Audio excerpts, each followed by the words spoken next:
views and opinions expressed on Geeks Under the Influence are that of the panelists and not of our sponsors, Amazon.com and TeePublic. Parental discretion is advised. I would love to have seen zombie Hawkeye fight a shark. Oh, that would have been fucking amazing. incredible. It's one of my hands down favorite zombie moments of like all zombie cinema Yes. is the Fulci zombie underwater fight a shark scene. Yep. And the story behind that is crazy that they like fully put put tranquilizers on the shark, so the shark was just like hammered. Yeah. Dealing with this person dressed as a zombie, like fighting him. Oh, back before all those laws were in Before all those place. stupid protected animals. Fucking bullshit. One thing we didn't get from Fulci is a giant zombie wasp, like we did in What If. That was pretty rad. That would have been, yeah. Can we get like a giant-sized zombie? I think that's my nightmare. I haven't watched any of the What Ifs yet, but that sounds so upsetting. Oh my god. Zombies with powers sounds upsetting. Well, that's fair. We were used to brainless, like Romero, Fulci. Well, that's zombies. like the American zombies are the ones that are like unpowered, just. Then you get into like the Italian horror stuff where the zombies are made from like witchcraft or fucking the door to hell. Actually, hell is like is beneath Right. the building and shit. There you got the voodoo zombies. Yeah, there's the more mystical end, which has always been kind of a play on the Italian horror thing. Right. There's a blur between zombie and demon, like what is and what isn't. It's sort of just the other side in general, right? Well, and they always incorporate like spooky shit with just normal scary shit. Like Argento, just everything he does, there's witches and serial killers. He doesn't necessarily blend the two. Like, it's either witches or serial killers. Okay. Like, All right. it's the two causes of the evil in the world. It's witches or serial killers. But he does it so well. He does. And He with so does. much bisexual lighting. So much bisexual lighting. I think they just used a lot of red, green, and blues. I'm just saying. You're probably correct, and Yeah. it does delight me as a bisexual that we can say Dario Argento lighting and bisexual lighting almost interchangeably. No, and fair. Even Creepshow. I feel like Creepshow utilized. Speaking of Romero, Yeah. he utilized a lot of that lighting. in Yeah. Well, Creepshow. that brought in a lot of those like kind of neon blue colors, a little bit more than The our red shot was yeah, a big one, yeah, too. yeah. That comic book style. Somebody looked at their color wheel in elementary school and really loved it. Yeah, right. Yeah, and I always loved with, the giallo genre in general, but, the auteur that was known for those stark contrasting colors, of course, is Argento. I mean, those movies are stunning. Oh, yeah. Yes. Especially through the 70s and 80s. And I would definitely say that, like, part of the way he directed, like, he treated everything as its own character. Like, everything is a living character, whether it's the movies, whether it's the camera, whether it's the lighting, it's the music. All of that is a life. I was rewatching some Argento, getting ready for this episode, and the sync had to have had the best agent because there was just like a zoom in of like water dripping. He was fully informing the scene like he's John Updike explaining a staircase where like there's water dripping and there's someone's and then feels like Deep then Red. you see wind blowing. I think it was Deep Red. Yeah, He really places the Easter egg like hardcore in some of these movies, where it's like the littlest detail at the beginning becomes a thing at the end. You're like, no, really? That is deep red. Yeah. Through and through. Like 100%. The answer is at the beginning, and you just don't even pay attention to it. Nope. Yep. Because you're not even there. Mentally, he makes sure you're not even at the place to think about that. I love That's that in awesome. horror though when they it's so good. the horror movies where they literally announce what the conclusion is at the beginning of the movie. Well, I guess it was that guy down the street maybe murdered those kids, and then it's the guy down the street that murdered the kids. It's Fucking pay attention. Yeah, right. It's basically just yelling at you the whole time. I mean, he's done that since The Bird with the Crystal Plumage because the answer is in the very first thing that he sees. Like, true. It's almost like if we had all just paid a little more attention, y'all would fucking know this, huh? We're like, oh, okay. Sorry. Speaking of paying Sorry, attention, Dad. we hope you are paying attention to this episode all about Dario Argento. That's the best transition I could do at that moment. But we are finishing out our Halloween season, our Podoween episodes with a episode all about the auteur of giallo, Dario Argento, and just a beautiful use of color. We're going to be getting into a lot of talk of cinematography and color usage, and also just like the tonal difference between Italian and American horror at the time in the 70s and 80s for sure. Oh, big time. Big time on this episode of Geeks Under the Influence. All things Dario Argento. Yay! shall be again. A changing of the guards, the knights marching in. You think you can hold out, but you know you're wrong. So you better join us now. You better do it fast, or you will be dead. Lie down, no the gun, this is compromise the dead. You played it. This is a long time coming. We've talked, I think even a couple years ago, we were talking about doing an Argento episode, and we just haven't gotten around to it yet. No, it's fair because, I mean, it's such a big subject, and you got to get the right time for it. Yeah, October is the time. Oh, for sure. Oh yeah. I mean, really. And also, if we're talking about we've had conversations about more modern horror auteurs where you're getting that art house style kind of being incorporated into modern horror aesthetics. It is the time to talk about Argento, which very much is part of that vibe. I mean, Bava before him, but he really kind of shotgunned that into the zeitgeist of cinema. Yeah. Really. I would say that we owe a ton of the stylized horror. I would say that Ari Aster especially owes a ton of the for way sure. that he utilizes color and camera work to Argento, and I don't even think that he's trying to hide it at this point. Yeah, when we did, and Grutz, you were on this episode, when we did our, the new Renaissance of Horror, should have actually said new American Renaissance of Horror, because America would not be going through this giant awakening in horror if it wasn't for the, some of these old Italian directors. Like, we're talking now, we're getting these movies, but these are 50-year-old movies that inspired, and now we're getting a resurgence, like when the first Argento was what, 74? Jesus. 70. 70. Yep, Like, 1970. fuck, man. Yep. That's fucking... And that's his debut. The things he wrote came before that. Damn. Yeah, He yeah. was a critic for a long time. Well, I mean, and you can even see elements of like Argento's style with like a director like Nicholas Winding Refn.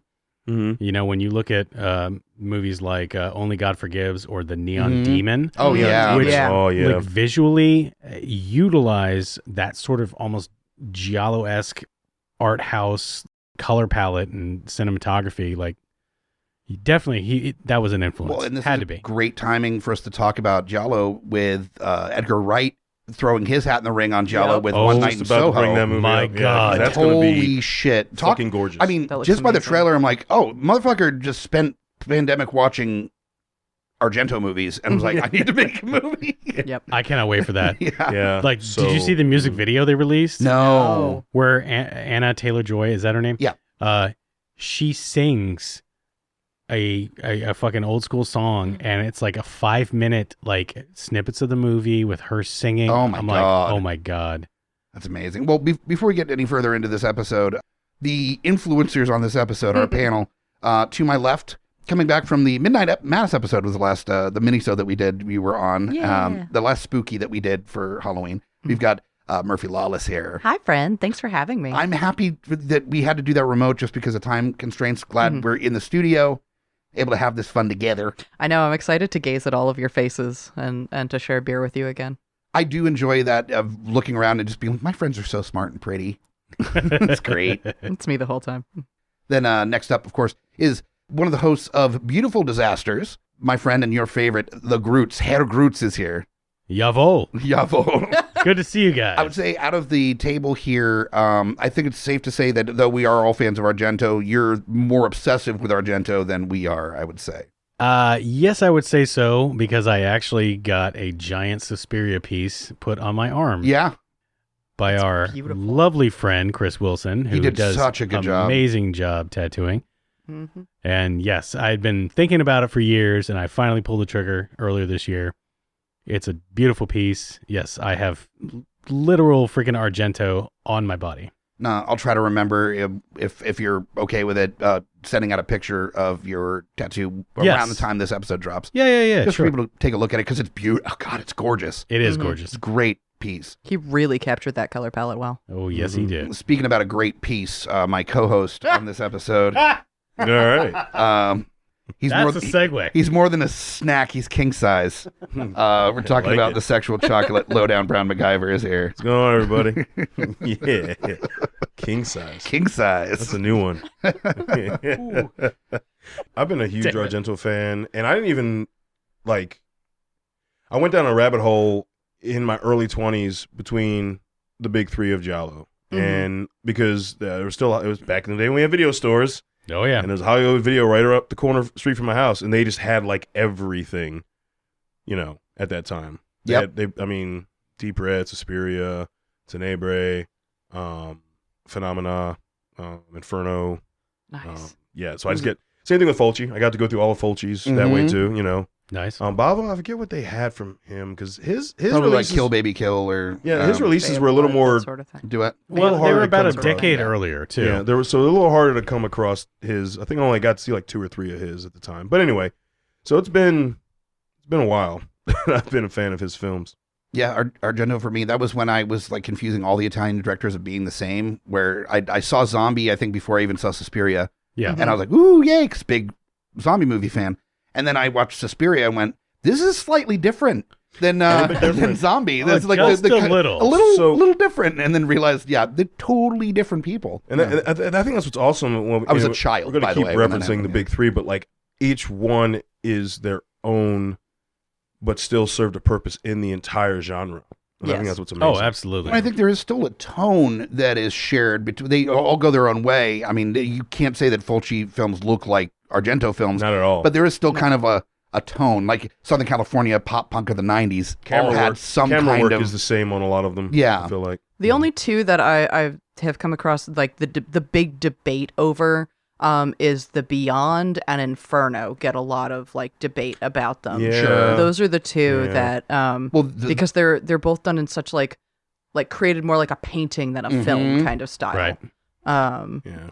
And that was definitely a slightly different use of color than a lot of the other Fulci films. Yes. So Well, the Beyond had a specific color which was different for him. I would say like, that the Beyond was itself. the Zack and Miri make a porno of What? of his films, where Zack and Miri very much feels like a Judd Apatow movie, but it's actually Kevin Smith directing. But Okay. they're in the same genre of directors, and so he's kind of borrowing the tone from a more successful director. The Well, man- even to Yeah. no, go ahead. And the man who just made a confusing reference. It's maybe the only time anyone has compared the Beyond to Zack and Miri make a porno. Yeah, that's kind of like I see what you're saying, but I'm kind of also like still stuck at that comparison. It made way more sense in my head. Most things do. Yeah, that Yeah. would be the autobiography title for me. Yeah.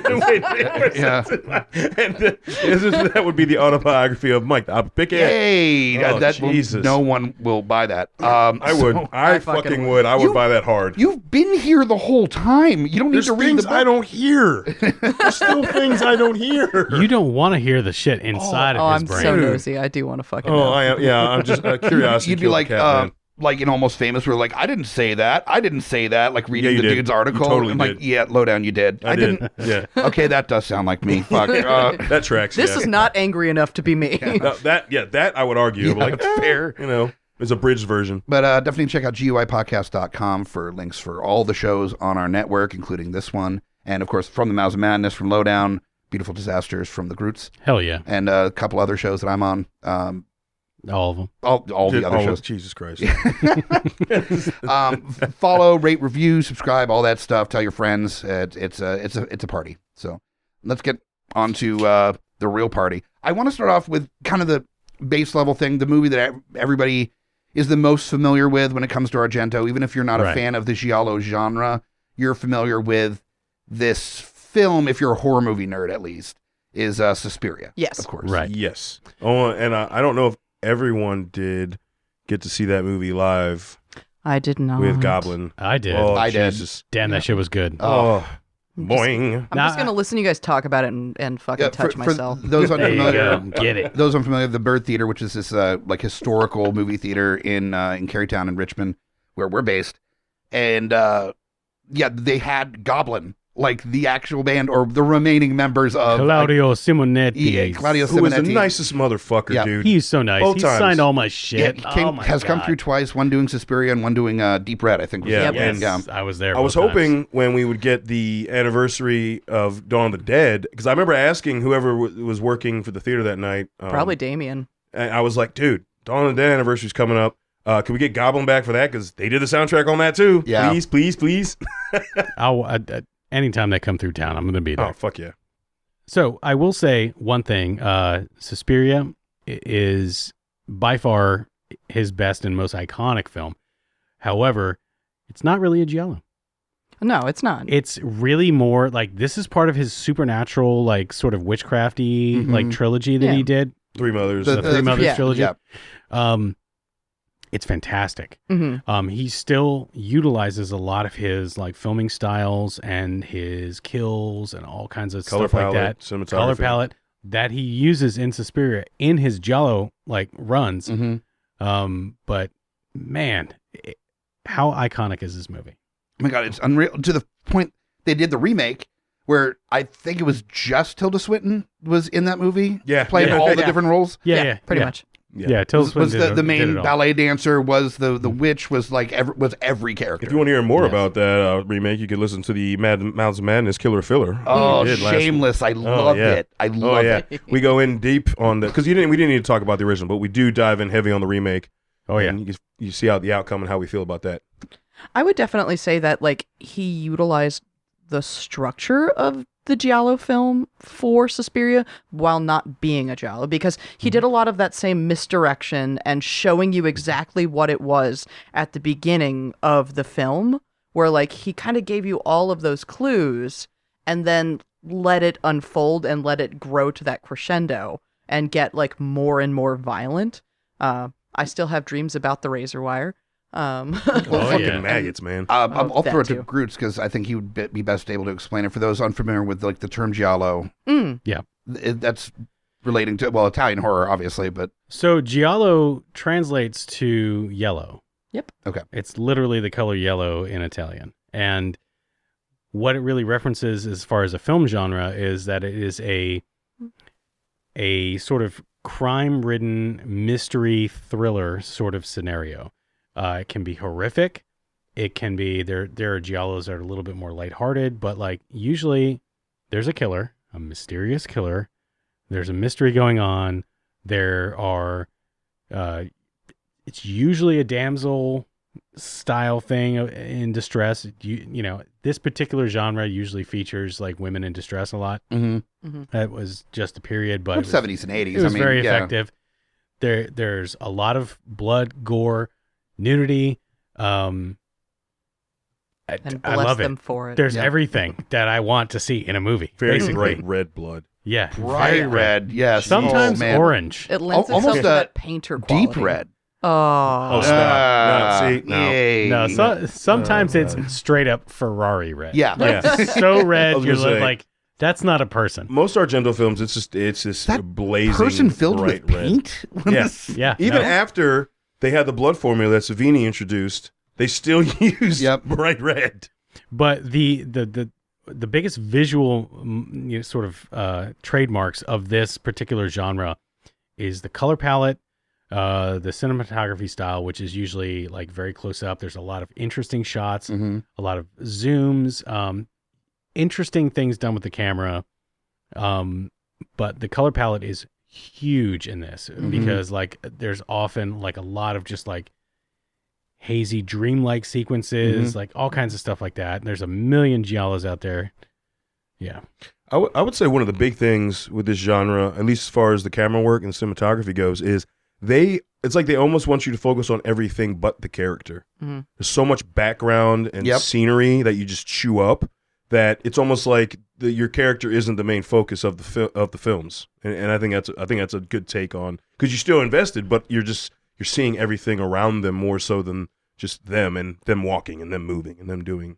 well, one of the things that I noticed that Argento does a lot, that his like one of his big favorite things is killer point of view cam, which I think also lends itself to us seeing, like, we're really focused on seeing through the killer's eyes. We get that with the kills, we get that with the scenery, and so it drives our movement, and sometimes it lends to some of his crazier camera shots too. True. Yeah.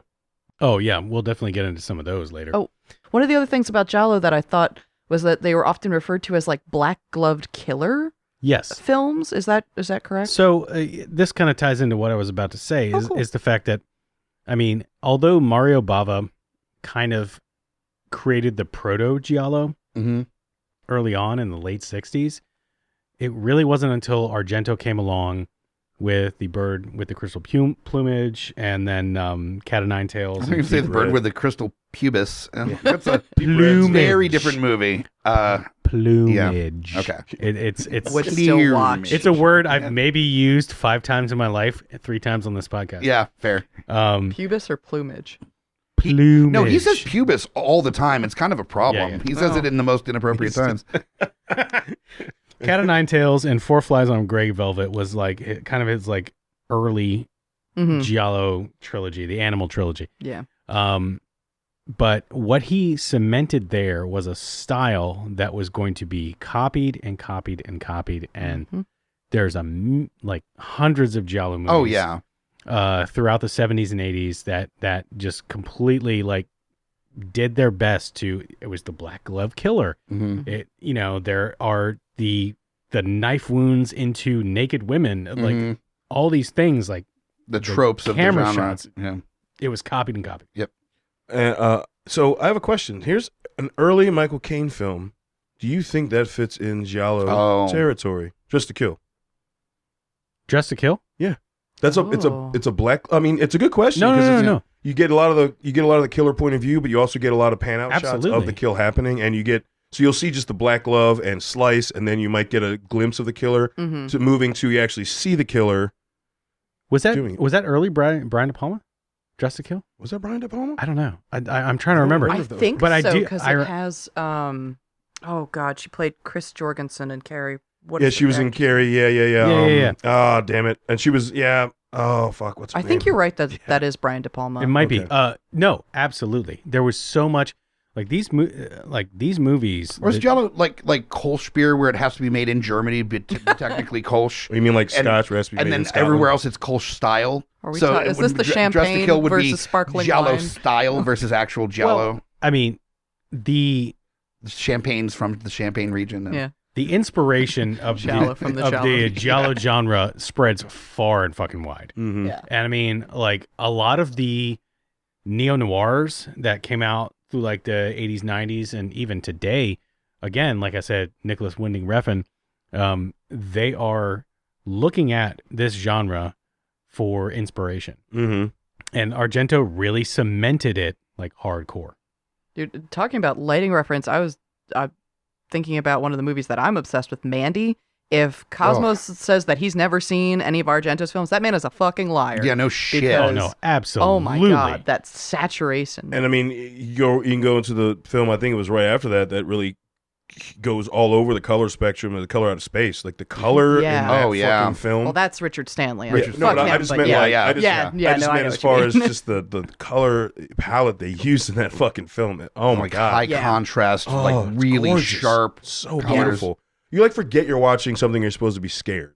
Yeah. Because Yes. it's so beautiful. Yes. And that's kind of the essence of Giallo, I think. And Argento cemented that too. Like It is. especially with Suspiria, you're watching this film that is horrific, but it's like so beautiful that at times until something happens, there's those gaps where you're like, so like the gap in between like the maggots and the razor wire, you're like, oh, this is, this is a dancing school. And so pretty. It's you know. beautiful. Well, all right. So let me talk a little bit about the criticism of his films, just very briefly, which ties into what you just said. How dare you? So a lot of people criticize the fact that his films don't have a plot that you can follow, or they're not. Oh, bullshit. No. Hold on. Okay, Very I'm sorry. simple Go plots, on. usually. Go on. Whoa. I'm Hold sorry. on. I know. I'm holding it in. Hold on. Everybody's that they're nonlinear, that they're convoluted, they don't make any sense, blah blah blah. However, that is not the fucking point. They're missing the goddamn point because his movies are designed to be like nightmares. Yes. Okay? You want to leave an Argento experience feeling like, what the fuck did I just experience? Yeah. Like I just watched a David Lynch movie, but way more colorful. Yeah. So I was gonna say, do you think Lynch was inspired heavily by Argento? Because he had literally to. said in interviews that like I come up with my movies, they're a dream. Like I dreamed them. Yes. And he writes down his dreams, and that is his reference for a film. Argento has literally said the exact same thing multiple times. Is that is awesome. the way that Fuck yeah. he constructs his scripts and his ideas are from dreams, from his nightmares. He doesn't like it'll take shape as that, and then he'll start like seeing it all lay out before him. and then like he'll go and find locations and specific images from there, and then all of that helps unfold it and bring it into the plot. But Fucking it's awesome, man. I will say between the two, though, like Argento is definitely a little bit more approachable than Lynch. Like Argento is definitely like a weird dream, but Lynch is just like, there's a monkey smoking a cigarette. And now you go inside the box and you're lesbians now. Like there's all sorts of fucking insane shit. That He's not wrong, though. He's not wrong. oh, how did I? No, Lynch is his own animal. He's his own auteur. There's and definitely I love it. influences from this era of film. Oh, Because absolutely. Lynch was all about, except for like Elephant Man and Eraserhead. He was. I mean, all he about, really came up like, through color like palette. experimental film, and he had a period where he made some films that made a little bit of sense, and then he has just drifted into madness. And I love his journey. Yeah. I love his journey. like But- if he was like a college kid now, he'd be the guy at the boba tea shop set up with like all the boards and wires playing like really weird noise music. That's like, I used to be into glitch, but that's too commercial now. And just making like really fucked up weird noise music. Yeah, that would Now- be his drive.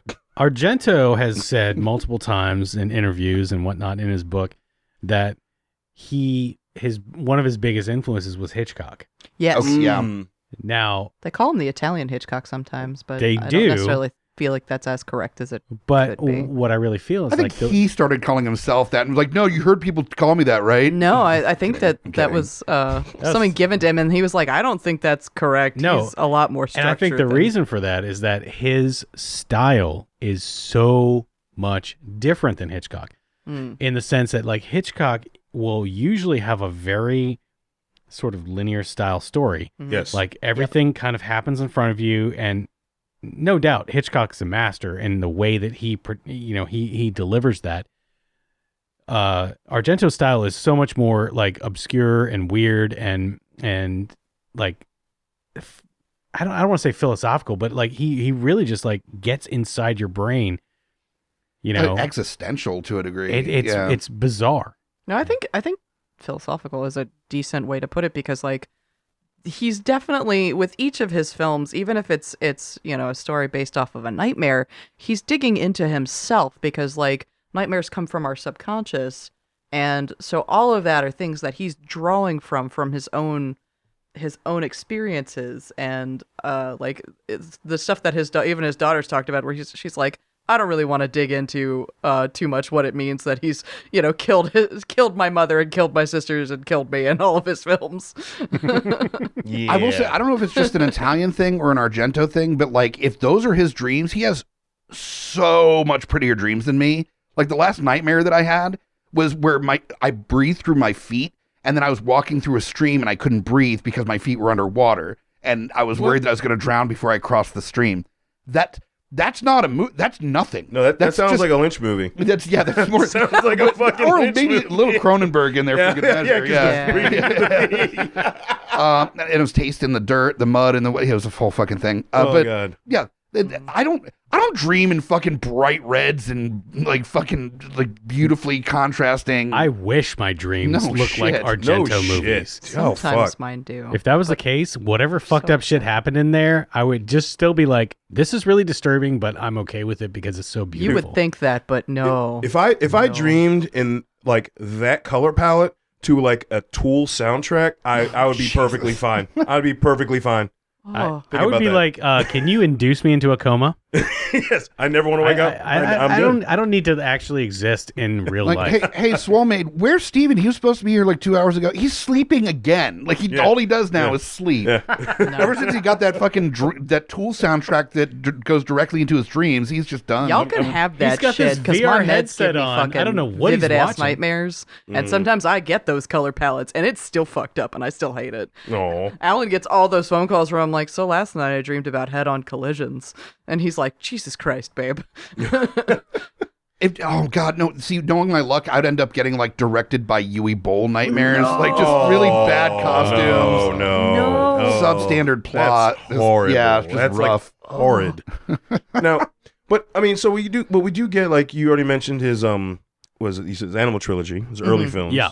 But then we start going into where he's still doing more of a basic and a linear storyline. So I don't get where people are saying this. Like Suspiria is different, but before that you had Deep Red, which is a definite linear whodunit film. Yes, and That- so- Deep Red was probably his biggest like breakout film. Mm-hmm. Like I his- love that fucking Like movie. his early Oh, yeah. 70s stuff I love it. was really good, and I really appreciate it. But Deep Red, Profundo Rosso really freaking like kicked him into high gear. Such That's a where he good got noticed murder because mystery, man. Like, that's where his like brilliant like visual style really came to the forefront. But with Deep Red, though, the thing that bothers me is like if you live in Rome? no, in Rome, I think it's just all of his movies. Every building has like an abandoned floor somewhere. Like yeah. everything, Yeah. everything. There's a or floor like an that abandoned room, abandoned room or abandoned floor. sealed where- off room. Okay. Fuck that. If I live in an apartment building where they're like the sub basement was just full of like fucking cobwebs and sheeting and all this shit everywhere, and it just like and then there was just fucking goblin in the corner being like ding ding ding ding ding playing fucking creepy music, I would not live in that. I'll be out. building. I'll be out. Peace. Yeah, well, you guys have lived a higher paying lifestyle life for too long because that is a Richmond fucking That's building. true. Okay, like I lived in that goddamn building. Actually, I just literally, didn't have goblins. it was either today or yesterday. There was Oh. a apartment on Gray Street, I think on East Gray Street, where they came in and said, "Grab your shit. The building's been condemned," and everybody that lived there just had to leave. Like, Jesus. Oh Yeah. my god. yeah, Well, maybe it's because they horrible. went down to the basement and found that there was another basement with water full of it. underneath Yeah, Right. yeah. and dead And bodies beautiful floating lighting. around. Which who fucking Jesus? I don't care if your keys are attached. Who goes like, "Oh, I'm in a sub basement. Oh, there's an opening in the floor full of nasty fucking sewer rainwater Let me bullshit. swim in my Let me- white dress." Let me swim in my white dress and then fucking what now? oh yeah. Luckily the corpses in it didn't kill you, but you're gonna die of some shit that you What caught did in she that drop? water. Her necklace? Her It was her pendant? keys. It was her Yeah, keys. Yeah, it was Yeah. her keys. Yeah, fuck that shit. Ugh. They're Beautiful gone, they're shots gone of the forever. dress You can moving. call a service That was and what get new keys Inferno, made. right? Yes. Was it- Yeah, that's Oh, yeah. Inferno. Yeah. That's the You just beginning change of the locks and Inferno. it comes with keys. Actually, the condemned building is the beginning of the bird with the crystal plumage because that's the fucking building he's living in. It's Right. just like, yeah, it's going to be destroyed right after I move out, but I've got it for like 2 more days. Well, also just jauntily running around abandoned buildings. I think Deep Red, where he goes into that fucking abandoned building, and Abandoned it's just like, house, yeah. I'm gonna spend 5 minutes with a static camera watching this dude slowly chip away plaster. This is art. But you know what? At that point in the film, he's uncovering what the very first scene in the film was, where you see the they didn't Christmas need to have. Day, They didn't need to all show that, it in real time. and you see the drawings on the wall. I was fine with it. I personally, I think No, it depends on how you want to watch films. It's when at he grabbed point. that piece of glass and started using that to scrape away. I was like, okay, fucking thank you. That's a 45-minute experience of just him like picking, Well, no, just slowly it was- picking he away. gradually got smarter. I love Humans learn to use tools. Yes, you really watched the Dawn of Man in that right. one scene. Look, I sat through the mother of tears today. I can fucking watch him chip it plastic. I have yet to suffer. Yeah. Oh, Through that there are film. boobs. No, Does that help? Are they? I mean- isn't Asia in that? She is. Can I Is it just- her boobs? Asia. Can I just? Yeah, Asia. Asia. Sorry. Can I Yeah, just there's skip some through to the Asia boobs? boobs. I can literally just skip through to the boobs, right? They're pretty prevalent. I mean, you don't have to look too far to see Asia's boobs. Like they're Now- out That's true. and about. His ex-wife oh, also showed back up for that movie. Dario Nicolotti, yeah. Yeah, Daria Nicolotti. Yeah. Which She co-wrote Suspiria with him, didn't she? she was his muse for Ah. a long time. Mm. And he killed her in so many movies. Yeah. Mm-hmm. And this goes to like Sounds cathartic, honestly. yeah, well, it could be, I suppose. Yeah. But there's always been a debate on whether or not like Dario Argento like hates women. But Same thing with Fulci. Fulci dealt with the same shit. I don't think that's the case because like Fulci even had more self-expressed misogyny though. Dario Argento is actively pushed back against it, where he's like, "No, they're the protagonists of my film. They're the driving Exactly. forces of my yes, films." all of his like most of his films have like a strong female Yeah. lead. Yes. You know, whether it's Jennifer Connelly as Jennifer in Phenomena, Look at or, Tenebrae. That's got Susie and Yeah. freaking Suspiria. So yeah, but if anything, it's just showing that women deal with a lot of shit. But I Yeah. think it's kind of oddly amusing that he killed his wife at the time in basically every movie, in like 6 movies, and she came back after they were divorced for Mother's Tears. He killed his first daughter Fiora in 1, maybe 2 movies, and then but Asia, he never killed her. He just had her raped a bunch of times. Yeah. Oh. Yeah. And that's one of the Which things where is she's just like, like, I'm not what going to the dig fuck? into this. But I don't want to be the therapist breaking that apart for anybody. Like, No. yeah, but on the flip no. side, like, there was always, for the most part, a strong female lead Mhm. sort of like protagonist in most of his movies, and I don't know, like I don't think he ever had any bad, sort of like feelings towards women. I think there was some self-expressed complicated stuff with his mother, but I think the reason that I think Tenebrae is the one that really gets that because the victims are all women and there's such graphic Violent, kills. so fucking violent. It's super. Jesus. It's ultra violent, especially like that great like arm cut Oh, off the scene. arm. Oh, and it's And because it's- it's all against the white. Yes, It's nothing but white and just Yes. like blood splatter like a fucking Pollock painting. And then I- we get that backstory where the man was rejected by the woman, and so he he's starting to act out these things, and then of course we get the Argento twist and all that stuff. Yes. But Yay. the good twists, not the Shyamalan twists. But I Fuck think Shyamalama Ding Dong. You gotta bring I- his name up. Why you gotta bring him up? 'Cause- You're trying to make me angry, aren't you? I like it when you're angry. Fuck him. Sorry. And then I'm gonna give you a good beer, and it'll be fine. I haven't seen Old yet, but I want to. No, he's gonna trick you. don't. He's gonna trick you. Shh, we're not talking Just like- about that today. Just like he always fucking tricks hey, you. Hey, God damn it. Hey, Sorry. look at me. We're talking about Argento. Just go back to your happy Goose place. Robot. We're talking about Tenebrae. Goose It's Robot. okay. Okay. Just think about All right. paint blood. It's Yes, fine. paint blood on Ozzy walls. Argento's boobs. That's right. Ozzy Argento's boobs. No, Yes. fuck her. She killed Bourdain. Oh. no. Don't you do Wow. that, Oh, motherfucker. no, I know. No. Whoa. That's harsh. No, bro. that's Whoa. Wait, was that a thing people were saying? yeah. Oh, that was What? totally a thing that people No, were saying. that was Really? some awful internet shit Yeah. that they were like Wow. accusing her of that.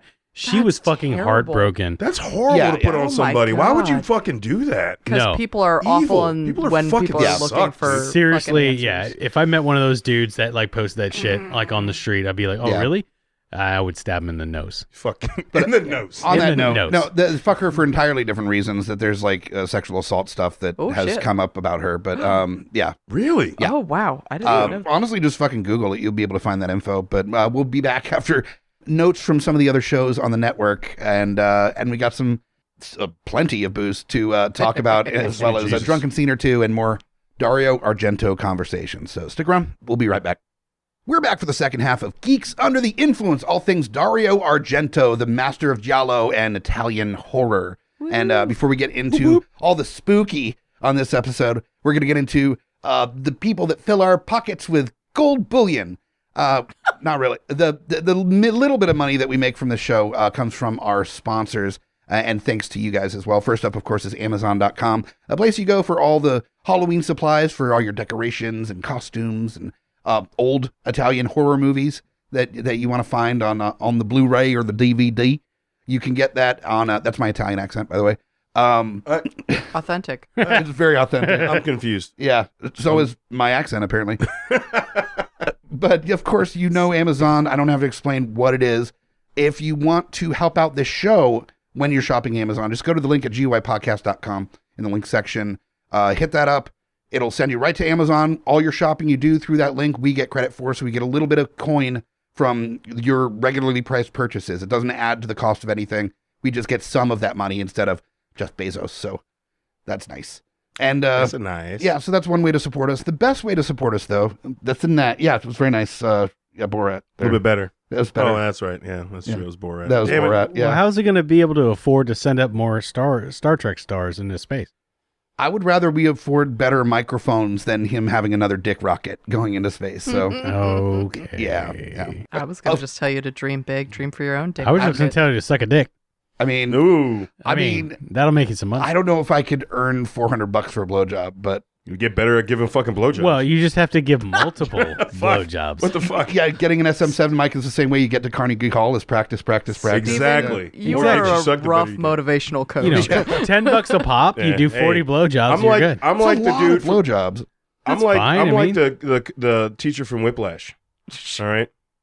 If you want to help prevent me, the Hobbit, from being turned out on the street in order to afford better equipment, What was that in Epics for Family? Suck jobs. Yeah. I got your suck jobs here. if you want Suck to jobs. help me avoid that, which I would appreciate very much, then another way to support us is TeePublic. We've got over 40 designs currently on our TeePublic page. All the Halloween designs from previous years and new design as well is on the page. I'm currently working on a Dune design that should be dropping here hopefully in the next week. I'm excited for that. Yeah, my idea is pretty cool. I think it's going to turn out pretty decent. I'm excited for that. So. Oh, they have a sale this weekend. TeePublic. Well, Oh, yeah. By the time you're hearing it. Yeah, but keep an eye on looking out. TeePublic because That's it's how like frequent it every other happens. week there's a sale. It's like And especially 35% off. Going into the holiday season, they're going to be having a ton of sales. So keep an eye out for that. Shirts end up being like $13 or $14, but they have way more than shirts. They've got coffee mugs, laptop covers, baby onesies, stickers, buttons, all sorts of stuff. Still no koozies. No koozies yet, but we will be a short announcement. We'll have event stuff put up pretty shortly. November 20th, the Virginia Comic Con at the Raceway. We will be back at the con, and not only will we have our koozies and stickers and the few stickers we have left. We're working on stickers, but we will also have hats, koozies, stickers, and the addition of buttons. We're going to have a bunch of different designs that we have on buttons available at the show as well. So I like buttons. load up on the buttons. But if you wanted a shirt or some other product with our designs on it, TeePublic is the way to go. Links on the homepage, links on GUIPodcast.com/store. Shop through the link. Purchase one of our items. There's at least one design you're going to love. It's got designs from all the different shows. It's got inside jokes from the different shows. It's got spooky stuff. It's got all sorts of different choices that for your heart's desire. So go to TeePublic through our link and support the shows. That's all I got. So that's the sponsors for this episode, which brings us into the real motivation for what we do here on the show. That's the booze we imbibe on a little segment called What We're Drinking. Hey, we're fucking drinking. We're getting drunk. You want to know? Well, here you go. Hey, Spooky Smash. It sounds like Sloth. Hey, you guys, we're fucking drinking. Hey, fucking drinking. Oh my god, I'm sorry. That's okay. This break. No, that's actually pretty funny. Yeah. Oh, I thought I could keep it No, together. you're good. Now, what it is not to cry about is the amount of booze that we have on this table right Good now. God. We've got some stuff. Everybody except you got East Coast local shit, Hobbit. What the fuck, bro? Oh shit, man. Well, and Grutz. I was gonna get something for this, but there were already so many shares. I went, fuck it. But let's start with Lowdown so that Murphy has a chance to like get it together and be a professional Murphy. I am a professional. Just usually I'm naked and it doesn't matter if I'm laughing. Oh, fair. so my share is Aleworks Pumpkin Ale. This is like I just look forward to this every year. This is one of the 2 pumpkin beers, now apparently 3, that I really dig. 7.3%, always delicious. Brewery outside of Williamsburg, East Coast local. Fucking just tasty treat. The only other thing I got is just the Devil's Back on No Fest. Quick note. And That was that's a also classic, East yeah. Coast local. It's smooth. It is malty. It's roasty. That's what I like in my Marzen. So Now, Murphy, you brought several treats for us here. Yeah, I got a little excited. I was just gonna bring the one pumpkin ale because I have the 2 Silos pumpkin ale. It's their autumn seasonal. It's another East Coast Virginia local. They're from Manassas, and I picked them because on top of having like all of the spices that I adore for the season, it actually has fucking pumpkin in it. it's fucking tasty. It's really good. But I will say between the two, I'm still leaning towards Aleworks, but this I will add at least a 4-pack into my rotation every year of pumpkin beers. It's Nice. good. Yeah, both of these taste like pumpkin and not fucking pumpkin spice, so I'm Exactly. happy. Yeah. Oh no, according to our fucking Peanut gallery. peanut gallery over here, you're like both of the old men from Sesame Street combined, Alan. And the other thing that I brought is an Adroit Theory beer called Curse of the Damned. I picked it not only because Adroit fucking Theory is amazing, but the can is The artwork's always sick. Yeah, The artwork's always it's fucking amazing. sick. That artwork And is the amazing. artwork and the lighting on it or the colors on it were very Jello-esque. Yes. But yeah, It's just a brewery that a bunch of metalheads that read way too much H.P. Lovecraft started a brewery. and some like a lot of Geiger painting. Geiger Yeah. paintings as well, yeah. And sculptures. Yeah, that's kind of what we got there. But Yeah. luckily also the beer is good. So it is good. Yeah. Now, I will say, though, that this one is a lot more gentle than I'm used to their beers it's being. gentle, it's lighter. Like, I This do one- like a really heavy roasted malted Marzen. That's personal taste. I usually go to them for their stouts, so this was a big change for me. This one is their Oktoberfest style Amber Märzen, and this one is only 5.3%. I mean, that's standard for a Marzen. Yeah, but like I said, I'm used to their stouts where I'm just like, oh, this has punched me in the face and I can drink half this can. Yeah, So- the only way you're going to get that with a Marzen is if it's barreled. Fair enough. yeah. So But still another, to me, very drinkable beer. It was very light. It was something that I was had good. like towards the beginning of this recording, and I'm not too toasty. I would say that reminded me more, and some of the other local breweries that I've gotten Oktoberfest from have done the similar thing where they don't strictly go like the American style Marzen, where it's really roasty and really rich and really like hard caramel on the ends. It's more they took a traditional Marzen and then mixed it with a Fest beer, which is more the German style because it's light and crisp. Yeah. And it's kind of like a balance between the two. I get a lot of like crisp apple flavors from it, actually. But that's just me. And this is another Virginia It's East Coast good. local. It's good. Plenty of delicious choices on the table this evening. Hell yeah. And Grutz, you got something we're going to be tasting a little later, but Yeah. I brought a Irish whiskey aged in American oak and bourbon barrels Ooh, called kind of a bite. Writer's Tears. Nice. It is a copper pot Irish whiskey. It's delicious. We will sample that a little later. Mm-hmm. Yay. Sweet. So that is what we're drinking. We've got some drunken scenes that we're going to be doing a little bit later, but let's just get into the meat again. We have some conversations on Argento. We were talking a little bit before the episode that there's definitely a clear line between the earlier 70s and 80s Argento and then the later like 90s on Argento. The one thing we talked about a little bit was the third in the Mother's trilogy, which is Mother of Tears, Yes. which goes into the three witches and So I want to set up a direct comparison right now because I love Dario Argento, but I also love John Carpenter. Yeah. Mhm. And these are both very talented directors that had made amazing films early in their career, and then their careers went blah. Yeah. Okay. And so Carpenter, we know when that happened. Yeah. For Argento, Yeah. it was pretty much like, I would say, some people say like 87 after Opera. That was it. Yeah. That makes sense. I give him some credit for some of his 90s movies through like Stendhal Syndrome. But 96.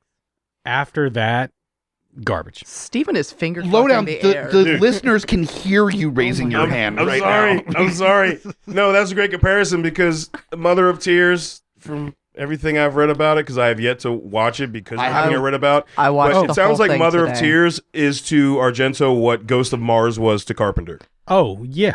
Yeah, that's Well, terrible. Yeah. Ghost of Mars is pretty bad, Wait a dude. second, I have a Like, completely it's pretty wrapped fucking bad. copy of Argento's Dracula that I still haven't bothered to unwrap, and I've had it for like 2 years, and I still haven't unwrapped it. Oh, and yeah, watched no. There's a Dracula reason for 3D. that. Like, I mean, so it also depends on when you think John Carpenter started going off. Like, I don't like his Village of the Damned that much, but I do love his Vampires with James Woods. That's just fucking That was awesome. fun. Yeah. That was fun. But like, I do not like Ghost of Mars. like Fuck that movie. all of his like later 90s stuff. His Masters of Horrors weren't bad though. Like, and those were 05 that was and 2000s. 06. Yeah. Too. Like, But that was. but I little do want to give installments. him credit for those because I Yeah. did Cigarette did Burns enjoy. was awesome. Yeah, It's fucking awesome. Cigarette Burns wasn't him actually. That was No, Carpenter. right. that was Carpenter. Yeah. No, I meant John Carpenter. Oh, I thought you were Oh talking yeah. about John Carpenter. No, I was talking about because Jennifer- Argento is Jennifer and Peltz. Yeah, Didn't she like Peltz so she much, was but I staying like on Jennifer. top. Yeah. Sorry. Yeah. No. The ability to direct a concise short film is easier. Mm-hmm. Exactly. Okay. And then directing a feature because you have to make 90 minutes or more to be really entertaining. And so that's why Masters of Horror worked so goddamn well, is because you could tell a story, a short, concise, put together story in 30 minutes. But see, the thing is that I don't feel like the Mother of Tears. The problem with the third mother isn't that it didn't tell a story. It did. It wasn't as strong as it could have been if it was made more consecutively with the others. I feel like. Are you saying that the time frame and where he was what one of the big problems was? I think that played a role in it. You evolve as a director and writer. You do. And the woman that he had initially picked to be the Mother of Tears ended up turning down the role, which played a factor in it. She actually was in the Fulci House on the Cemetery as well. And you see her briefly in Inferno while our main character is in class. That's supposed to be the woman. Supposed to be the third mother? That was supposed to be the third mother. That woman was supposed to play her. Oh. And that's why he's getting that like crescendo in his head and why he can't focus on, the important letter. But I just think that I just feel like the writing wasn't there. I'm going to be super honest. And it's a little disappointing. And he still like really went for it with the kill scenes. Those things were fucking brutal. There's a spear right to the vagina. So Cannibal Holocaust, but Argento. A little bit, but Cannibal Holocaust had a stronger plot. Wow. Oh, shit. Wow. No, There it is. Say, in line of this, like being That's the that review. far separated, because Suspiria and Inferno were relatively closer compared to Inferno and Mother of Tears. Right. But I was going to say, when it comes to that gap between when you decide to do a sequel, I mean, going back to Grutz comparison with Carpenter's, we get Escape from New York and Escape from L.A. Yes. Yeah, that's a really terrible. solid comparison It was. for how I thought, these like, went yeah. together. Argento's dealing with the same thing that a lot of genre directors kind of run into, whether it be horror or sci-fi or even the super indie directors. I would say, like, even though some of the more recent Wes Anderson movies are not bad, they're not Rushmore, they're not Royal Life Tenenbaums. Aquatic, they're not Life Royal Aquatic. Tenenbaums. Yeah, That no. There is a time where when you get pigeonholed into having a particular style or approach Right. to something and only being pigeonholed into one specific genre or style of or tone of filmmaking, that when you're going out the gate, you have all these ideas and you knock them out. That's Carpenter doing like The Thing and fucking Halloween. Shit, and even Assault like, on Precinct 13. Like, Yeah. all of his Fucking like, incredible. 8 early films were and same just... with Argento doing, Suspiria and Inferno and Opera and Bird with Crystal Plumage. I mean, like the fucking laundry list. And even Inferno, when it first came out, wasn't really lauded at the time that it came out. It was only years later that it started to be accepted as like a halfway Right. decent film. So you get into where the tone has changed in the genre, that the entire style has changed, and you're pigeonholed into having a particular style. So your old fans are going to be annoyed if you try to adapt, but the new fans aren't going to be able to connect to the material nearly as well. But yeah, at that point, you kind of like, okay, how do I make this monkey dance a different way after a while? Right. Well, I would say, in the sense that Argento really kind of created the giallo genre, much akin to like Romero creating like the modern zombie I'd say genre. Romero the same way. Dire of the Dead and Survival of the Dead are garbage. And even on the audio Yes, commentaries, exactly. he talks about how, he was just coming up with fun new ways to kill zombies. That's not why I watched the Romero zombie movies. No. Yeah, that's a No. fun little addition. No, not at all. The helicopter zombie, the Krishna zombie. Yeah, fun. That's fun. That's not why I'm watching these movies. No. No. And he just kind of lost that along the line. But- It's just a situation where I'm not sure what happened. Whether he just got tired or complacent, but his quality of writing, his quality of directing, his quality of cinematography, everything, and I can't just you can't just attribute this to like maybe they're not going to give him the budget, because like the budget was never the thing. Like he was super creative, like even in as late as like the movie Opera, which was what 87. He did one of the most insane creative like shots where he created like he basically mounted a crane on like this crazy like twisting thing to recreate like the shot of like a crow flying around and looking at the audience from above. It was nuts how they did that. Yeah, it's not that I refuse to let his style evolve, because going into Mother of Tears came out in 2007. So like I knew that it was going to look different because he wants it to look different. But like I said, my problem is that the writing didn't hold up in the same way. And and honestly, like from what you're saying with the camera work, there was a handful of shots where I'm like, oh yeah, this is a solid Argento move. Like you got the gazes up and down the staircase and like things like that, where you see those layers on layers on layers, but there wasn't the quality of character that I've come to expect. And even from like the Three Mothers, I feel like the themes that he was putting forth with these like, you know, these three women controlling all of like, you know, essentially being responsible for the magic and the pain in the world. I feel like that carried over, but the rest of the writing and like the meat of the story wasn't, I don't know, as toothsome. Yeah. And I could see at a time where he would feel pigeonholed. I feel like as far as the genre, you know, that genre that he made his name in, that you know, that it gave him the credence to actually, even though it was never about that, he did eventually was able to have bigger budgets for his films because of what he did and the niche that he was in. But we saw him back and write on films that were outside of his realm because he could do that. I mean, look, go to Demons. Like, he was a writer, a producer. Like, he was able to, he has flexed his wings in other things. Even Masters of Horror, both those things in Masters of Horror are not at all connected to what he used to do. Like, he has stretched out and done really good stuff. 100%. So it just sucks that it I don't know, like, I feel like it was still there. And we're talking about Masters of Horror. That's the most recent. That was 2000, early 2000s. So we're almost at, That's like 05, 15 years. 4 or 5. Yeah. So we're roughly at like 15 years from that. Yeah, he hasn't been a lazy man. No. Like he really hasn't. I don't want him to feel like he couldn't create because of some of the perception at the time. But like Demons is a huge hit. Not even in horror, but in cinema. Like what they did in that film is amazing.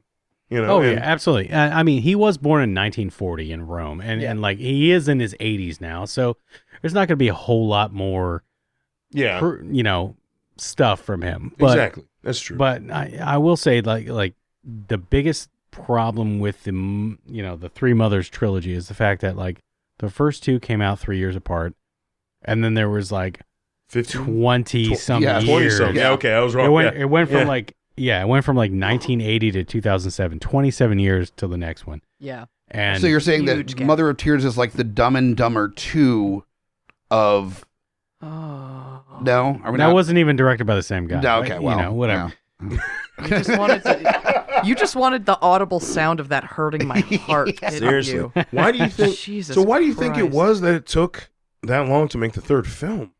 I don't know if he just wasn't feeling it or if like I don't know what was going on with. I couldn't figure out the answer to that. Well, like, I know Murph, you mentioned the actress, but like at the time, if he was going to make it in the same time frame within a few years of Inferno, that it would probably have been easier to get that actress. Well, his wife and his muse, who is the actress in all these movies early on, like she was throughout opera. Through 87, like so they were together. He had the opportunity to make it, but it just didn't happen. I mean, if I was to venture a guess, we have to look if Mother of Tears came out in 2007.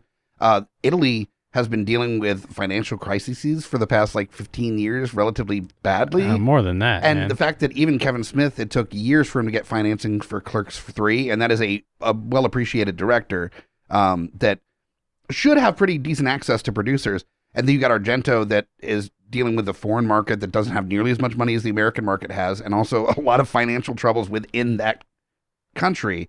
I could see it very possibly being a financial issue as well, especially without having a big hit under his belt in recent time. I bet that I bet honestly that it was a handful of things because Daria Nicolodi actually did come back and had a cameo in The Third Mother.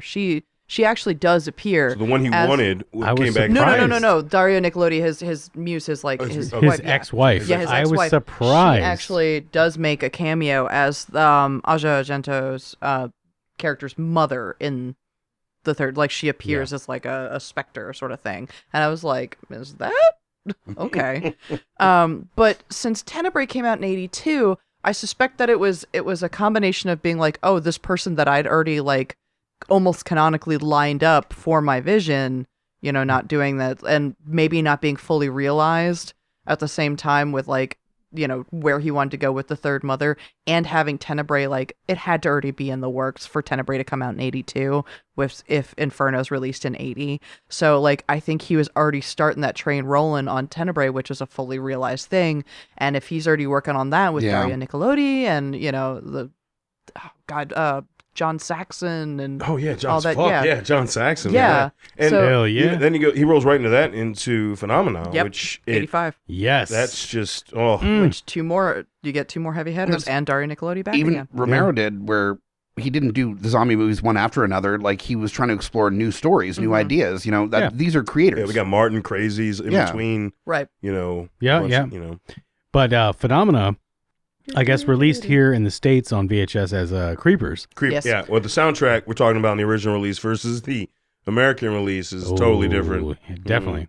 Mm. Oh, Iron Maiden, Motorhead. Yeah, that's what I was about to say. Yeah, Like, the combination of Goblin plus Iron Maiden Motorhead, when I first watched that, I was like, I love you. Yeah. I'm going to do an act to this. What is streaming is Phenomena, though. Like, I believe that's what Shudder has. So Yeah, it's Shudder got that Shudder has a soundtrack. lot of Argento, actually. Yeah. Yeah, but they have that do. version. Like, where a lot of other places had Creepers. Yeah. And it would have Yeah. the same poster art, but it would say Creepers. Mhm. You're getting the watered down. Yep.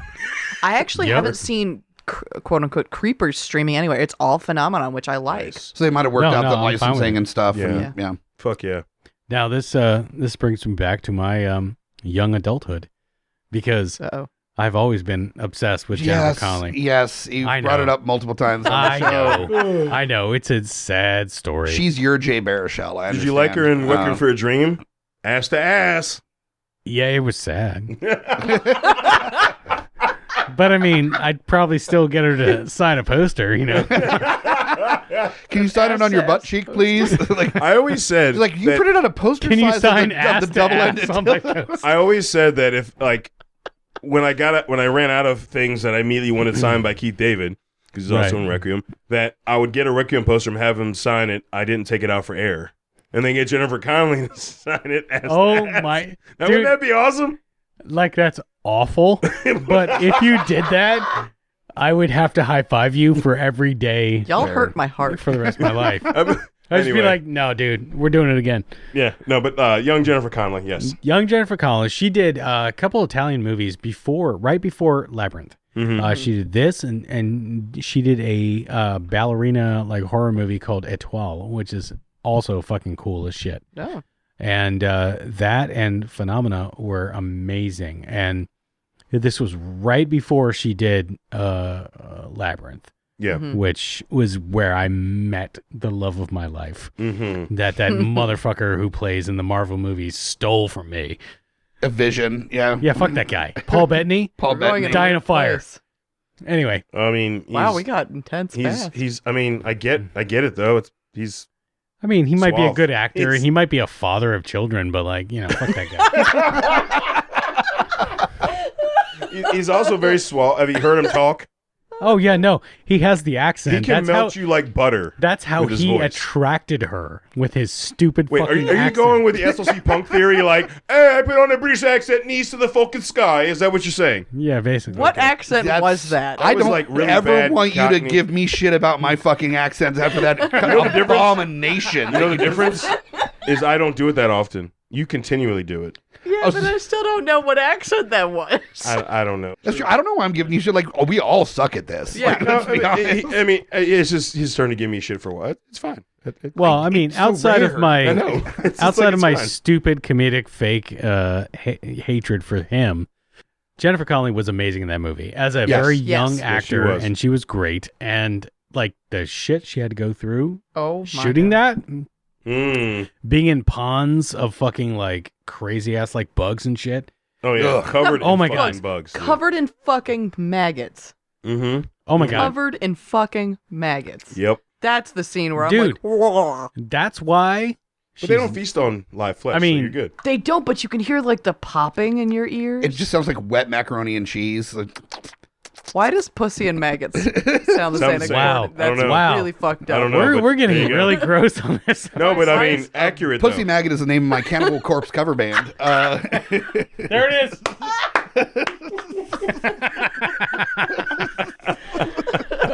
shit. Yeah. I think we killed Al. He's like, and I'm out. But in any case, that was Hello, Cleveland. a fucking awesome movie. We are pussy men. We're a pussy bag. And I would say right before we Here's a song get about off Jesus. the air here, Right. I gotta say he had a couple decent 90s. They weren't great. Everything after Opera was kind of okay, but Trauma, the Stendhal Syndrome, and then Sleepless. Those three are actually I've not worth seen any. watching. So you recommend at least watching? You recommend Yes. checking those out? Those aren't bad. Sleepless watched was them, actually a so- 2001. I haven't seen Sleepless, but That was 2001. That was probably the last movie I would recommend ever watching for Argento. So, as much as Argento has always been making movies that come across like a Technicolor hallucination in a way, Good way to put that. I feel like there are a few maybe that people haven't seen so much. And I thought maybe each one of us could just name one movie that maybe somebody should watch. So I was going to lead off with Opera. Damn, that's It's I'm gonna go. We talked about it outside. That it's not great, but I think it's kind of hilarious. The conclusion of it is so fucking awkwardly weird Yeah. that I'm kind of into it because it's fucking stupid. Is the card player? Is that the name of the movie? Yeah. Holy shit! They're playing fucking 21 on train tracks, and she has to win in order to not be run over by a train or something. It's it's fucking stupid. Yeah. Oh God. I hate that movie, but yeah. Yeah. No, valid. That's like Booze with Friends movie. Yeah, Yeah. I don't feel like enough people have seen Phenomenon. I agree. I agree as well. I really love that movie. I love the combination of the classic killer with the supernatural element. I thought that it made sense together. I thought that that Argento blended them pretty seamlessly and let it be weird, which is so important if you're doing something supernatural, is to let it be weird. Because it's supernatural. It's gonna be fucking weird. He didn't try to explain it away. It was a thing she had, a thing she could do. Donald Pleasance's character was stoked about the things she could do and thought it was amazing. And then they left it at that. Fucking thank you. Yeah. Obviously, No Paul need to- Bettany saw that fucking movie and he was thirsty. Son of a bitch.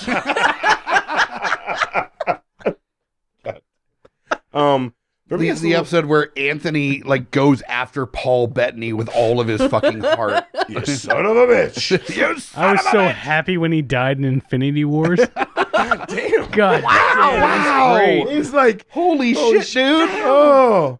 Dude, don't fuck with our listeners, man. And that I is thought that is all out Argento of was bounds. out for blood. You Jesus can't. You Christ. cannot shit on You're Vision's fucking death. a whole Like, different universe, yeah, dude. Don't even fucking. That's like making fun of Wash dying in Firefly. You just do not fucking do that. No. That's accurate. That's He's accurate. not like Wash.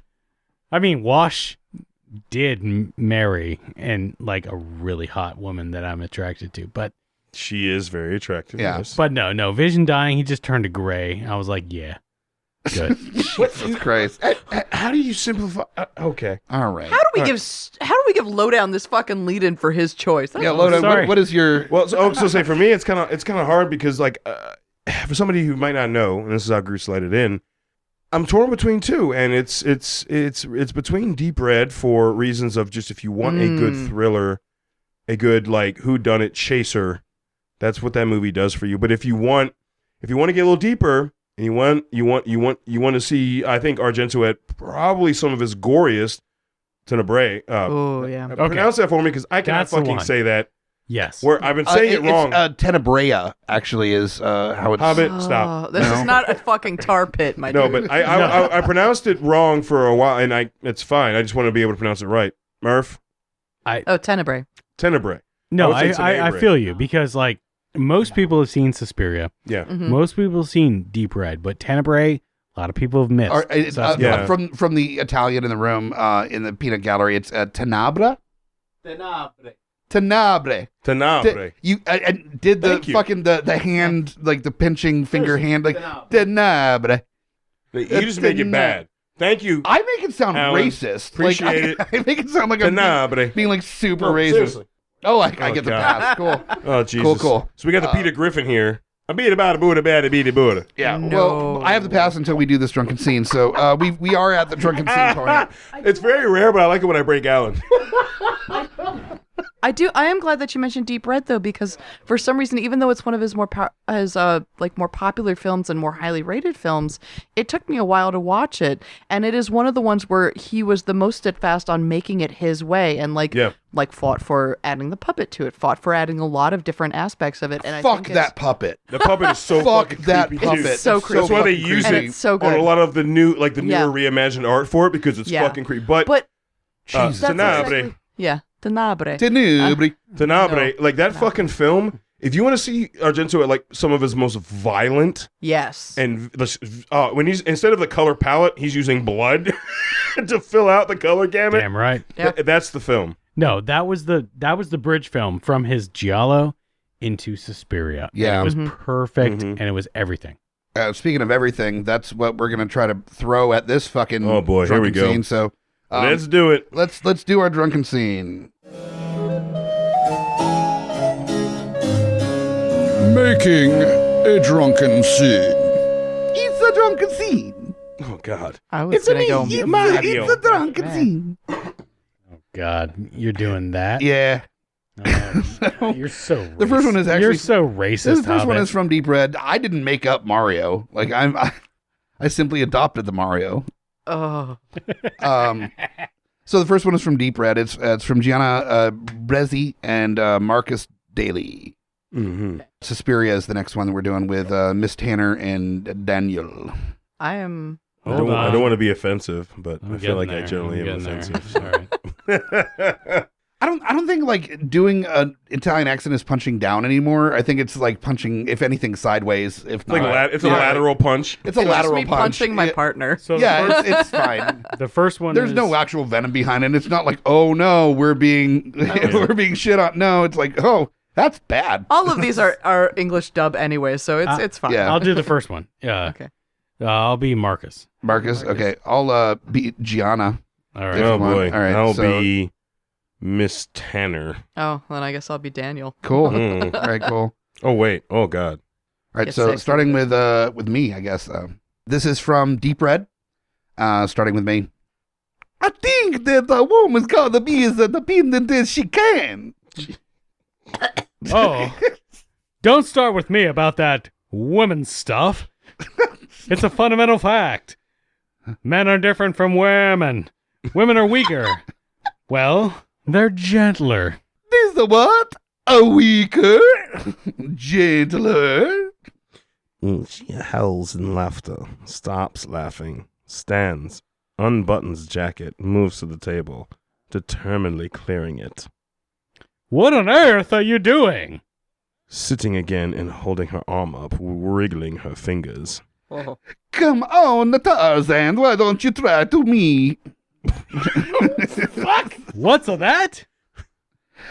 Wrestling Brusquely? What? briskly. Brisk? Is that how you spell that? Briskly. I had no idea that's how you That's spell No, it. not the, even- the that's not real even word spelled right. brisquely. Yes, Yeah. it's a type of pasta. I don't think God that's spelled right. Yeah, I don't think it's spelled right. No, at all. Okay. Oh, that's me. Come on, now we'll see who's a weaker. Oh, don't be ridiculous. You backing out? Woohoo! Jesus. Oh, I'm gonna have a sip of beer now. That was a lot. So disjointed. That's great. This is so fucking unfortunate.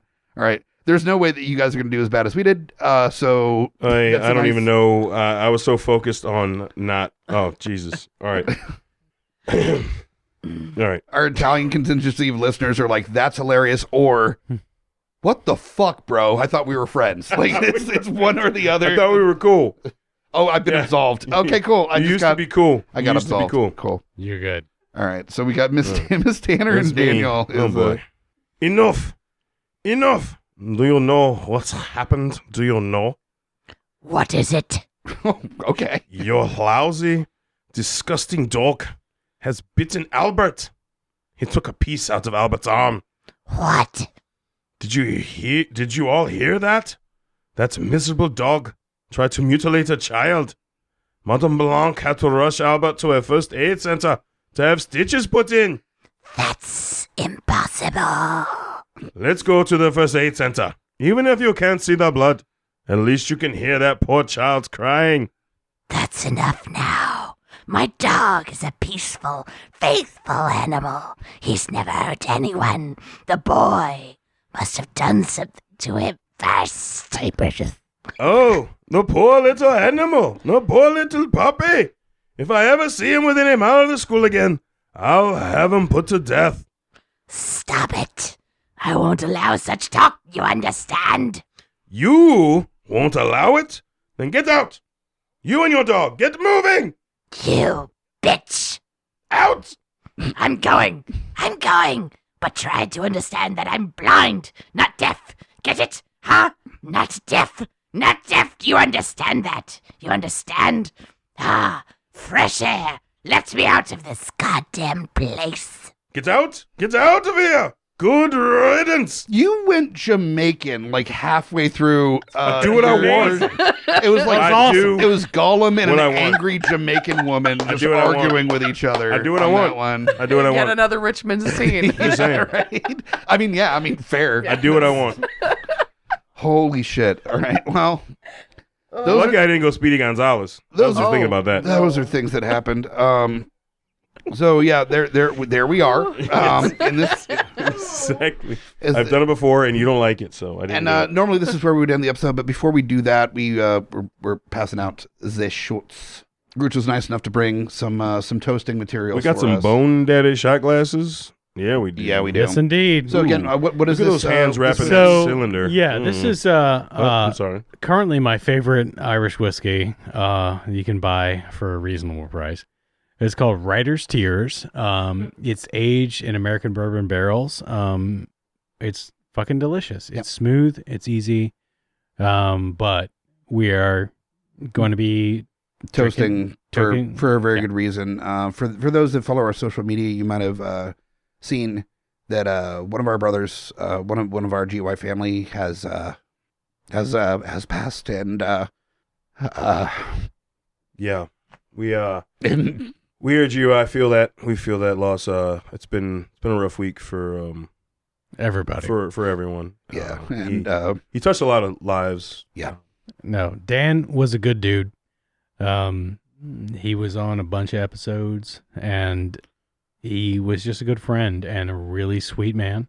We had the honor of meeting him through Scotty from Geek Fathers. They'd been friends for over 30 years. They met when they were 9.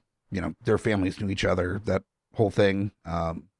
And seeing Scotty getting into GUI and being on episodes, started meeting us and expressed interest, and we brought him on happily. I think, if I remember correctly, his first episode was the, unfortunately, X-Men Age of Apocalypse It was episode. it was Apocalypse. Um, It was Apocalypse. Which, not because of his performance on that episode, because that's what he ended up being his first episode. It was not the greatest No. film.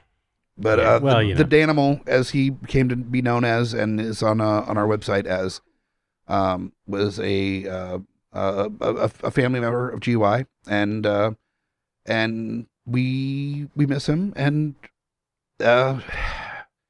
there's gonna be some time that a lot of us are gonna have to kind of work through the fact that he's not gonna be around, and it's always hard when you lose somebody that's part of the team, part of the family, so He was a brother of the network, and we He was a brother in life. He Yeah. was we a need to brother in life. celebrate this guy. was a brother in life. So cheers to Danimal. Cheers to Dan. Cheers to Dan. Damn right.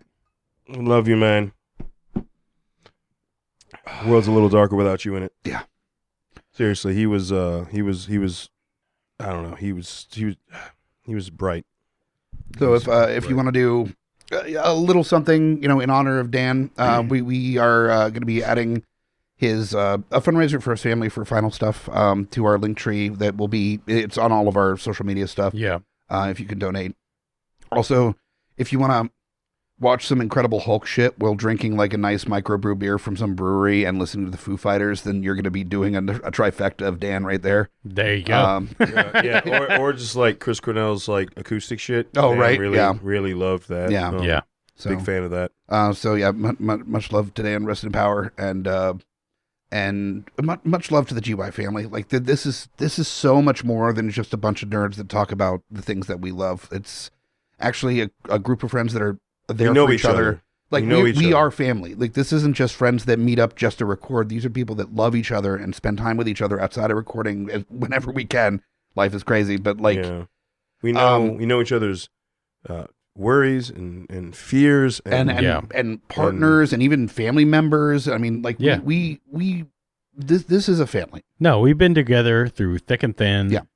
Pre-pandemic, pre-deaths in the family sort of situation. Like we are here for each other, and that's what we do. The last episode that I believe Dan was on any of the shows was the Smack My Pitch Up, where we did Deep Blue Sea. Right. And I teased him about it because he just, you should listen to the episode. It's still a fun episode, but he was like, let's do Deep Blue Sea with all the same actors because they all aged well, and let's just get Steven Spielberg to direct. I was like, so just like a shittier Jaws? Like, is that weird? That's what we're going with. But it was still a very fun episode. Because Deep Blue Sea, but he was a character. Yeah, definitely. So, goddamn. I hate to send it on a down note, but I figured the end of the episode was the best way to do that. No, we just celebrated everything that Dan was. Yeah. To the time that we knew him. Like I only knew Dan for the last 7 or so years of his life. And a little bit before GUI, I met him through Scotty, and I'd say about the same. For me too. He was just I loved my days at breweries with. He was my brewery buddy, man. We would meet up like every chance we had for a new release at a brewery, and like he was my brewery buddy. Like I don't have anybody that I can just hit up about meeting to go try a new release of a beer like I did, like I had like with Dan, and like we would get one-on-one about shit. Yeah, it's just, he was just he was just such a good person. Good. Yeah, a few of the showrunners met up earlier this week, and we talked about that. Like every time Dan was on a GUI episode, Steven gives me shit when I'm slacking on my dad jokes, but especially whenever Dan was on, because there was this smirk that he made when he knew it was a bad fucking dad joke. Like it wasn't funny. It was just like a fucking groaner dad joke, and he would say it with such a level of fucking proudness in his chest of like, I'm giving this fucking terrible fucking dad joke, and then just grin at you with this fucking smirk that was like, fuck, god damn it, dude. And then we'd all look at Hobbit like, you're failing. Yeah, and then it's like he was stealing my fucking dad jokes half the time. So that's but on that measure, thank you so much for listening to us talk about Argento and our fallen friend, and definitely stick around next episode. We are not doing a Nights in between because we've got Dune coming up on the next episode. So we do. And that should be getting us a little bit closer to going into the every other week thing. Please. No shit. Like it's a lot for us, but I'm very excited about Dune. But make sure to rate, review, subscribe. Check out our Linktree link for that link to the to donate for some of the final costs for our friend Danimal. And we'll see you next time for another episode. Grazie bella, Argento. All right. Jesus Christ. What? You do it. I'm not just yelling on the mic. Ciao tutti, ti piace questi film di questi Argento? Grazie. Oh, yeah, could you imagine me trying to do that? Please, no. Thank you, Alan. Doing that is terrible. That was totally tell me. That to you in your ear. Yeah, right. I asked him to tell that to me. All right. Well, now I got to go deal with this erection. So we're done with this episode. Thank you so much for sticking around. We appreciate you. We love you. Thank you for listening. Find you next time. I'm Mike the Hobbit. Join us or die. Shut the fuck up. Shut the fuck up, Hobbit. Yes. Shut the fuck up, both of you. Join us or die. Join us or die. Or I will swallow your soul.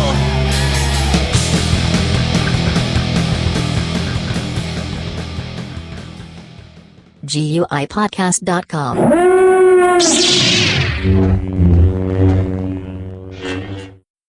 Next one up is a GUI virgin. First on the episodes, Mr. Dan is here. Popping that cherry. What's up? Wearing a delightful, just beautiful T-shirt. P yellow. Let's go Pens. Fans. Yeah.